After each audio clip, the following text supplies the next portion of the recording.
पाठ संख्या 15। नीलकंठ। पृष्ठ संख्या 108। उस दिन एक अतिथि को स्टेशन पहुंचाकर मैं लौट रही थी कि चिड़ियों और खरगोशों की दुकान का ध्यान आ गया और मैंने ड्राइवर को उसी ओर चलने का आदेश दिया। बड़े मियाँ चिड़िया वाले की दुकान के निकट पहुंचते ही उन्होंने सड़क पर आकर ड्राइवर को रुकने का संकेत दिया। मेरे कोई प्रश्न करने के पहले ही उन्होंने कहना आरंभ किया, सलाम गुरुजी। पिछली बार आने पर आपने मोर के बच्चों के लिए पूछा था। शंकरगढ़ से एक चिड़ी मार 2 मोर के बच्चे पकड़ लाया है। एक मोर है, एक मोरनी। आप पाल लें। मोर के पंजों से दवा बनती है, सो ऐसे ही लोग खरीदने आए थे। आखिर मेरे सीने में भी तो इंसान का दिल है। मारने के लिए ऐसी मासूम चिड़ियों को कैसे दूं? टालने के लिए मैंने कह दिया, गुरुजी ने मंगवाए हैं। वैसे ये कमबख्त रोजगार ही खराब है, बस पकड़ो पकड़ो, मारो मारो। बड़े मियाँ के भाषण की तूफान मेल के लिए कोई निश्चित स्टेशन नहीं है। सुनने वाला थककर जहां रोक दे वहीं स्टेशन मान लिया जाता है। इस तथ्य से परिचित होने के कारण ही मैंने बीच में उन्हें रोककर पूछा, मोर के बच्चे हैं कहां? बड़े मियाँ के हाथ के संकेत का अनुसरण करते हुए मेरी दृष्टि एक तार के छोटे से पिंजड़े तक पहुंची, जिसमें तीतरों के समान 2 बच्चे बैठे थे। पिंजड़ा इतना संकीर्ण था कि वे पक्षी शावक जाली के गोल फ्रेम में किसी जड़े चित्र जैसे लग रहे थे। पृष्ठ संख्या 109। मेरे निरीक्षण के साथ साथ बड़े मियाँ की भाषण मेल चली जा रही थी। ईमान कसम, गुरुजी, चिड़ी मार ने मुझसे इस मोर के जोड़े के नकद 30 रुपए लिए हैं। 12 कहा, भाई जरा सोच तो, अभी इनमें मोर की कोई खासियत भी है कि तू इतनी बड़ी कीमत ही मांगने चला? पर वह मूजी क्यों सुनने लगा? आपका ख्याल करके अछता पछता कर देना ही पड़ा। अब आप जो मुनासिब समझें। अस्तु 30 चिड़ीमार के नाम के और 5 बड़े मियाँ के ईमान के देकर जब मैंने वह छोटा पिंजड़ा कार में रखा, तब मानो वह जाली के चौखटे का चित्र जीवित हो गया। दोनों पक्षी शावकों के छटपटाने से लगता था मानो पिंजड़ा ही सजीव और उड़ने योग्य हो गया है। घर पहुंचने पर सब कहने लगे, तीतर हैं, मोर कहकर ठग लिया है। कदाचित अनेक बार ठगे जाने के कारण ही ठगे जाने की बात मेरे चिढ़ जाने की दुर्बलता बन गई है। अब प्रसन्न होकर मैंने कहा, मोर के क्या सुरखाब के पर लगे हैं? है तो पक्षी ही। चिढ़ा दिया जाने के कारण ही संभवतः उन दोनों पक्षियों के प्रति मेरे व्यवहार और यत्न में कुछ विशेषता आ गई। पहले अपने पढ़ने लिखने के कमरे में उनका पिंजड़ा रखकर उसका दरवाजा खोला, फिर 2 कटोरों में सत्तू की छोटी छोटी गोलियां और पानी रखा। वे दोनों चूहेदानी जैसे पिंजड़े से निकलकर कमरे में मानो खो गए। कभी मेज के नीचे घुस गए, कभी अलमारी के पीछे। अंत में इस लुका छिपी से थक कर उन्होंने मेरे रद्दी कागजों की टोकरी को अपने नए बसेरे का गौरव प्रदान किया। 2-4 दिन वे इसी प्रकार दिन में इधर उधर गुप्तवास करते और रात में रद्दी की टोकरी में प्रकट होते रहे। फिर आश्वस्त हो जाने पर कभी मेरी मेज पर, कभी कुर्सी पर और कभी मेरे सिर पर अचानक आविर्भूत होने लगे। खिड़कियों में तो जाली लगी थी, पर दरवाजा मुझे निरंतर बंद रखना पड़ता था। खुला रहने पर चित्रा, मेरी बिल्ली, इन नवागंतुकों का पता लगा सकती थी और तब उसके शोध का क्या परिणाम होता, यह अनुमान करना कठिन नहीं है। वैसे वह चूहों पर भी आक्रमण नहीं करती, परंतु यहां तो 2 सर्वथा अपरिचित पक्षियों की अनधिकार चेष्टा का प्रश्न था। उसके लिए दरवाजा बंद रहे और ये दोनों उसकी दृष्टि में ऐरे गैरे मेरी मेज को अपना सिंहासन बना लें, यह स्थिति चित्रा जैसी अभिमानिनी मारजारी के लिए असह्य ही कही जाएगी। पृष्ठ संख्या 110। जब मेरे कमरे का कायाकल्प चिड़ियाखाने के रूप में होने लगा, तब मैंने बड़ी कठिनाई से दोनों चिड़ियों को पकड़कर जाली के बड़े घर में पहुंचाया, जो मेरे जीव जंतुओं का सामान्य निवास है। दोनों नवागंतुकों ने पहले से रहने वालों में वैसा ही कुतूहल जगाया जैसा नववधू के आगमन पर परिवार में स्वाभाविक है। लक्का कबूतर नाचना छोड़कर दौड़ पड़े। उनके चारों ओर घूम घूम कर गुटुरगू की रागिनी अलापने लगे। बड़े खरगोश सभ्य सभासदों के समान क्रम से बैठकर गंभीर भाव से उनका निरीक्षण करने लगे। ऊन की गेंद जैसे छोटे खरगोश उनके चारों ओर उछल कूद मचाने लगे। तोते मानो भली भांति देखने के लिए एक आंख बंद करके उनका परीक्षण करने लगे। उस दिन मेरे चिड़ियाघर में मानो भूचाल आ गया। धीरे धीरे दोनों मोर के बच्चे बढ़ने लगे। उनका कायाकल्प वैसा ही क्रमशः और रंगमय था जैसा इल्ली से तितली का बनना। मोर के सिर की कलगी और सघन, ऊंची तथा चमकीली हो गई। चोंच अधिक बंकिम और पैनी हो गई। गोल आंखों में इंद्रनील की नीलाभ द्युति झलकने लगी। लंबी नील हरित ग्रीवा की हर भंगिमा में धूप छाही तरंगें उठने गिरने लगीं। दक्षिण वाम दोनों पंखों में सलेटी और सफेद आलेखन स्पष्ट होने लगे। पूंछ लंबी हुई और उसके पंखों पर चंद्रिकाओं के इंद्रधनुषी रंग उद्दीप्त हो उठे। रंग रहित पैरों को गर्वीली गति ने एक नई गरिमा से रंजित कर दिया।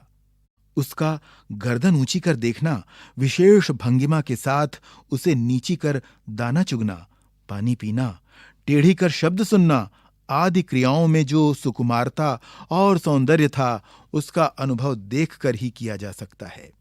गति का चित्र नहीं आंका जा सकता। मोरनी का विकास मोर के समान चमत्कारिक तो नहीं हुआ, परंतु अपनी लंबी धूप छाही गर्दन, हवा में चंचल कलगी, पंखों की श्याम श्वेत पत्रलेखा, मंथर गति आदि से वह भी मोर की उपयुक्त सहचारिणी होने का प्रमाण देने लगी। पृष्ठ संख्या 111। नीलाभ ग्रीवा के कारण मोर का नाम रखा गया नीलकंठ और उसकी छाया के समान रहने के कारण मोरनी का नामकरण हुआ राधा। मुझे स्वयं ज्ञात नहीं कि कब नीलकंठ ने अपने आप को चिड़ियाघर के निवासी जीव जंतुओं का सेनापति और संरक्षक नियुक्त कर लिया। सवेरे ही वह सब खरगोश, कबूतर आदि की सेना एकत्र कर उस ओर ले जाता जहां दाना दिया जाता है और घूम घूम कर मानो सबकी रखवाली करता रहता।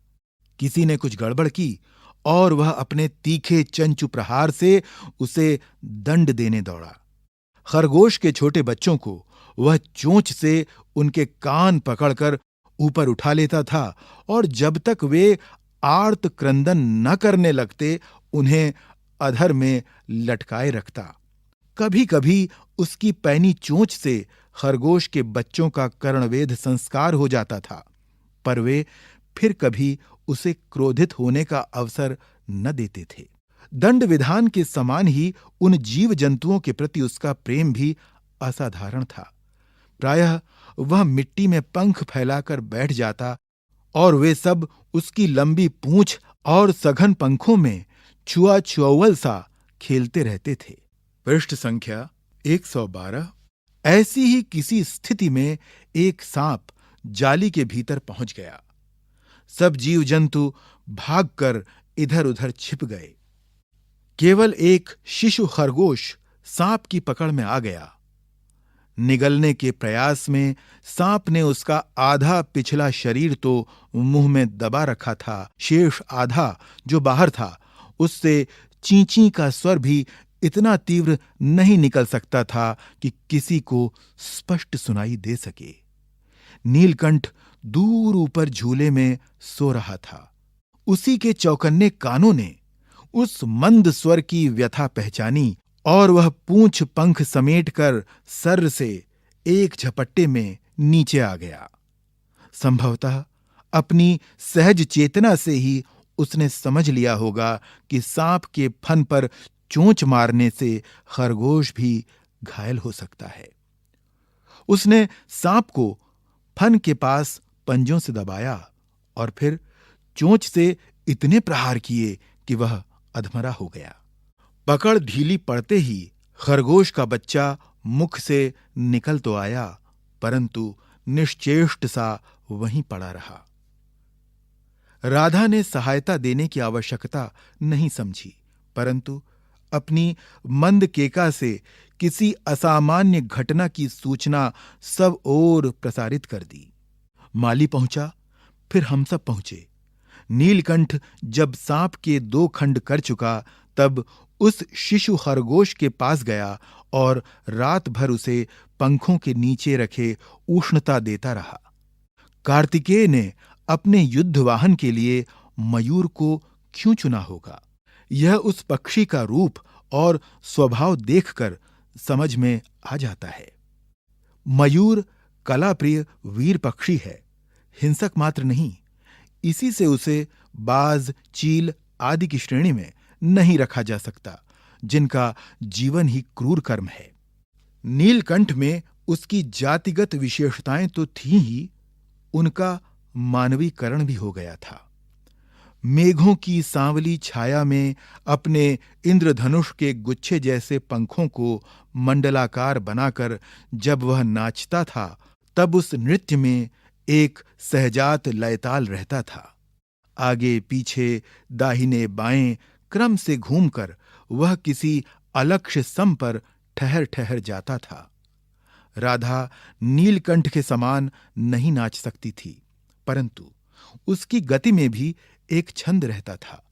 वह नृत्यमग्न नीलकंठ की दाहिनी ओर के पंख को छूती हुई बाईं ओर निकल आती थी और बाएं पंख को स्पर्श कर दाहिनी ओर।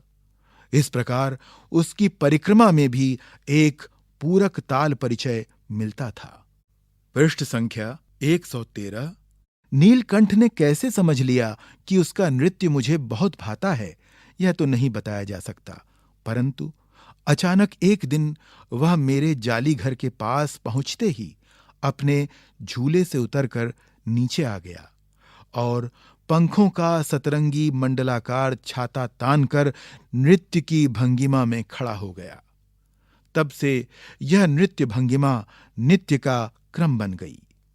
प्रायः मेरे साथ कोई न कोई देशी विदेशी अतिथि भी पहुंच जाता था और नीलकंठ की मुद्रा को अपने प्रति सम्मानपूर्वक समझकर विस्मयाभिभूत हो उठता था। कई विदेशी महिलाओं ने उसे परफेक्ट जेंटलमैन की उपाधि दे डाली। जिस नुकीली पैनी चोंच से वह भयंकर विषधर को खंड खंड कर सकता था, उसी से मेरी हथेली पर रखे हुए भुने चने ऐसी कोमलता से हौले हौले उठाकर खाता था कि हंसी भी आती थी और विस्मय भी होता था। फलों के वृक्षों से अधिक उसे पुष्पित और पल्लवित वृक्ष भाते थे।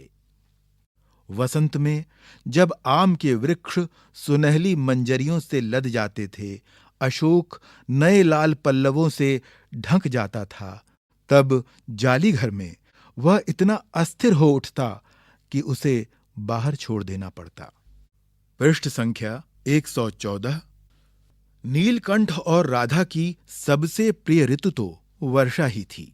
मेघों के उमड़ आने से पहले ही वे हवा में उसकी सजल आहट पा लेते थे और तब उनकी मंद केका की गूंज अनुगूंज तीव्र से तीव्रतर होती हुई मानो बूंदों के उतरने के लिए सोपान पंक्ति बनने लगती थी। मेघ के गर्जन के ताल पर ही उसके तन्मय नृत्य का आरंभ होता और फिर मेघ जितना अधिक गरजता, बिजली जितनी अधिक चमकती, बूंदों की रिमझिमाहट जितनी तीव्र होती जाती, नीलकंठ के नृत्य का वेग उतना ही अधिक बढ़ता जाता और उसकी केका का स्वर उतना ही मंद्र से मंद्रतर होता जाता। वर्षा के थम जाने पर वह दाहिने पंजे पर दाहिना पंख और बाएं पर बायां पंख फैलाकर सुखाता। कभी कभी वे दोनों एक दूसरे के पंखों से टपकने वाली बूंदों को चोंच से पी पी कर पंखों का गीलापन दूर करते रहते। इस आनंदोत्सव की रागिनी में बेमेल स्वर कैसे बज उठा, यह भी एक करुण कथा है। एक दिन मुझे किसी कार्य से नखास कोने से निकलना पड़ा और बड़े मियाँ ने पहले के समान कार को रोक लिया। इस बार किसी पिंजड़े की ओर नहीं देखूंगी, यह संकल्प करके मैंने बड़े मियाँ की विरल दाढ़ी और सफेद डोरे से कान में बंधी ऐनक को ही अपने ध्यान का केंद्र बनाया। पर बड़े मियाँ के पैरों के पास जो मोरनी पड़ी थी, उसे अनदेखा करना कठिन था। मोरनी राधा के समान ही थी। उसके मूंज से बंधे दोनों पंजों की उंगलियां टूटकर इस प्रकार एकत्रित हो गई थीं कि वह खड़ी ही नहीं हो सकती थी। बड़े मियाँ की भाषण मेल फिर दौड़ने लगी। देखिए गुरुजी, कमबख्त चिड़ी मार ने बेचारी का क्या हाल किया है। ऐसे कभी चिड़िया पकड़ी जाती है? आप ना आई होती तो मैं उसी के सिर पर इसे पटक देता। पर आपसे भी यह अधमरी मोरनी ले जाने को कैसे कहूं? सारांश यह कि 7 रुपए देकर मैं उसे अगली सीट पर रखवाकर घर ले आई और एक बार फिर मेरे पढ़ने लिखने का कमरा अस्पताल बना। पंजों की मरहम पट्टी और देखभाल करने पर वह महीने भर में अच्छी हो गई। उंगलियां वैसी ही टेढ़ी मेढ़ी रहीं, परंतु वह ठूंठ जैसे पंजों पर डगमगाती हुई चलने लगी। तब उसे जाली घर में पहुंचाया गया और नाम रखा गया कुब्जा। पृष्ठ संख्या 115। नाम के अनुरूप वह स्वभाव से भी कुब्जा ही प्रमाणित हुई। अब तक नीलकंठ और राधा साथ रहते थे। अब कुब्जा उन्हें साथ देखते ही मारने दौड़ती। चोंच से मार मार कर उसने राधा की कलगी नोच डाली, पंख नोच डाले। कठिनाई यह थी कि नीलकंठ उससे दूर भागता था और वह उसके साथ रहना चाहती थी। न किसी जीव जंतु से उसकी मित्रता थी, न वह किसी को नीलकंठ के समीप आने देना चाहती थी। उसी बीच राधा ने 2 अंडे दिए, जिनको वह पंखों में छिपाए बैठी रहती थी। पता चलते ही कुब्जा ने चोंच मार मार कर राधा को ढकेल दिया और फिर अंडे फोड़कर ठूंठ जैसे पैरों से सब ओर छितरा दिए। इस कलह कोलाहल से और उससे भी अधिक राधा की दूरी से बेचारे नीलकंठ की प्रसन्नता का अंत हो गया। कई बार वह जाली के घर से निकल भागा।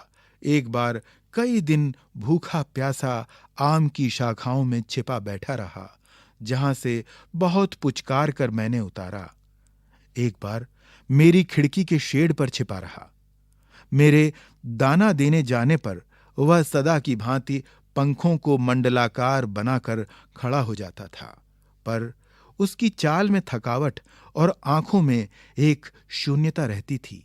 अपनी अनुभवहीनता के कारण ही मैं आशा करती रही कि थोड़े दिन बाद सब में मेल हो जाएगा। अंत में 3-4 मास के उपरांत एक दिन सवेरे जाकर देखा कि नीलकंठ पूंछ पंख फैलाए धरती पर उसी प्रकार बैठा हुआ है जैसे खरगोश के बच्चों को पंखों में छिपाकर बैठता था। मेरे पुकारने पर भी उसके न उठने पर संदेह हुआ।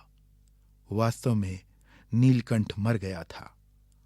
क्यों का उत्तर तो अब तक नहीं मिल सका है।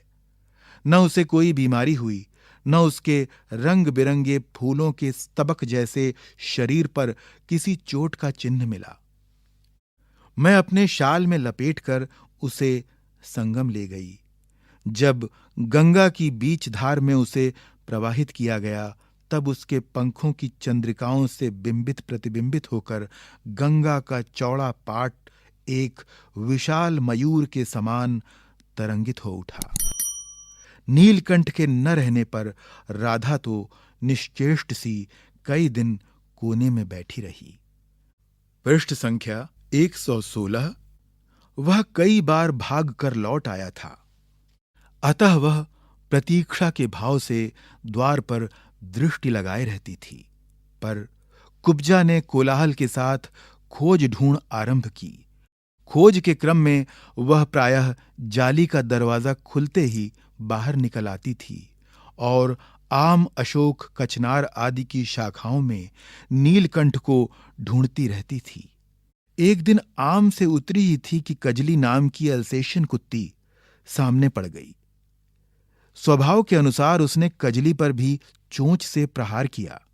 परिणामतः कजली के 2 दांत उसकी गर्दन पर लग गए। इस बार उसका कलह कोलाहल और द्वेष प्रेम भरा जीवन बचाया न जा सका। परंतु इन 3 पक्षियों ने मुझे पक्षी प्रकृति की विभिन्नता का जो परिचय दिया है, वह मेरे लिए विशेष महत्व रखता है। राधा अब प्रतीक्षा में ही दुकेली है। आषाढ़ में जब आकाश मेघाच्छन्न हो जाता है, तब वह कभी ऊंचे झूले पर और कभी अशोक की डाल पर अपनी केका को तीव्रतर करके नीलकंठ को बुलाती रहती है। लेखिका महादेवी वर्मा। पृष्ठ संख्या 117। प्रश्न अभ्यास निबंध से। प्रश्न 1। मोर मोरनी के नाम किस आधार पर रखे गए? प्रश्न 2। जाली के बड़े घर में पहुंचने पर मोर के बच्चों का किस प्रकार स्वागत हुआ? प्रश्न 3। लेखिका को नीलकंठ की कौन-कौन सी चेष्टाएं बहुत भाती थीं? प्रश्न 4। इस आनंदोत्सव की रागिनी में बेमेल स्वर कैसे बज उठा? वाक्य किस घटना की ओर संकेत कर रहा है? प्रश्न 5। वसंत ऋतु में नीलकंठ के लिए जाली घर में बंद रहना असहनीय क्यों हो जाता था? प्रश्न 6। जाली घर में रहने वाले सभी जीव एक दूसरे के मित्र बन गए थे, पर कुब्जा के साथ ऐसा संभव क्यों नहीं हो पाया? प्रश्न 7। नीलकंठ ने खरगोश के बच्चे को सांप से किस तरह बचाया? इस घटना के आधार पर नीलकंठ के स्वभाव की विशेषताओं का उल्लेख कीजिए। निबंध से आगे। 1। यह पाठ एक रेखाचित्र है। रेखाचित्र की क्या-क्या विशेषताएं होती हैं? जानकारी प्राप्त कीजिए और लेखिका के लिखे किसी अन्य रेखाचित्र को पढ़िए। 2। वर्षा ऋतु में जब आकाश में बादल घिराते हैं, तब मोर पंख फैलाकर धीरे-धीरे मचलने लगता है। यह मोहक दृश्य देखने का प्रयास कीजिए। 3। पुस्तकालय से ऐसी कहानियों, कविताओं या गीतों को खोजकर पढ़िए जो वर्षा ऋतु और मोर के नाचने से संबंधित हों। अनुमान और कल्पना। 1। निबंध में आपने ये पंक्तियां पढ़ी हैं। मैं अपने शाल में लपेटकर उसे संगम ले गई। जब गंगा की बीच धार में उसे प्रवाहित किया गया, तब उसके पंखों की चंद्रिकाओं से बिंबित प्रतिबिंबित होकर गंगा का चौड़ा पाट एक विशाल मयूर के समान तरंगित हो उठा। इन पंक्तियों में एक भावचित्र है। इसके आधार पर कल्पना कीजिए और लिखिए कि मोर पंख की चंद्रिका और गंगा की लहरों में क्या-क्या समानताएं लेखिका ने देखी होंगी, जिसके कारण गंगा का चौड़ा पाट एक विशाल मयूर पंख के समान तरंगित हो उठा। 2. नीलकंठ की नृत्य भंगिमा का शब्द चित्र प्रस्तुत करें। पृष्ठ संख्या 118। भाषा की बात। 1. रूप शब्द से कुरूप, स्वरूप, बहुरूप आदि शब्द बनते हैं। इसी प्रकार इन शब्दों से अन्य शब्द बनाओ। शब्द हैं गंध, रंग, फल और ज्ञान। 2. विस्मयाभिभूत शब्द विस्मय और अभिभूत 2 शब्दों के योग से बना है। इसमें विस्मय के या के साथ अभिभूत के आ के मिलने से या हो गया है। अ आदि वर्ण हैं। ये सभी वर्ण ध्वनियों में व्याप्त हैं। व्यंजन वर्णों में इसके योग को स्पष्ट रूप से देखा जा सकता है, जैसे क धन अ, क इत्यादि। अ की मात्रा के चिन्ह से आप परिचित हैं। अ की भांति किसी शब्द में आ के भी जुड़ने से अकार की मात्रा ही लगती है, जैसे मंडल धन आकार, मंडलाकार। मंडल और आकार की संधि करने पर यानी जोड़ने पर मंडलाकार शब्द बनता है और मंडलाकार शब्द का विग्रह करने पर यानी तोड़ने पर मंडल और आकार दोनों अलग होते हैं। अब इन शब्दों के संधि और विग्रह कीजिए। संधि के शब्द हैं नील धन आभ और नव धन आगंतुक, और विग्रह के शब्द हैं सिंहासन और मेघाच्छन्न। कुछ करने को चयनित व्यक्ति, पशु, पक्षी की खास बातों को ध्यान में रखते हुए एक रेखाचित्र बनाइए।